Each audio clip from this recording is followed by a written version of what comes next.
Padayon nga ginasubay sa Santa Cruz Municipal Police Station ang tinuod nga motibo sa pagpatay sa mag-asawa sa Motor Pool Barangay Astorga, Santa Cruz, Davao del Sur. Nakaplagan ang patayng lawas nila Estelita Mahinay, 60 anyos, ug Abilino Gabotero, 58 anyos, Miyerkules sa buntag, Agosto 20, 2025. Sunod sa payag, nakitaan ang babaeng biktima samtang sa kasagbutan nga bahin nakaplagan ang biktimang lalaki nga gibanabana ang anaa sa 150 meters ang gilayon gikan sa ilang payag.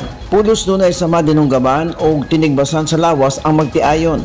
Sumala sa Santa Cruz Municipal Police Station, gipalawman pa nila ang investigasyon sa kaso aron matino ang tinuod nga rason sa pagpatay sa mga biktima ug aron maila ang responsable sa krimen.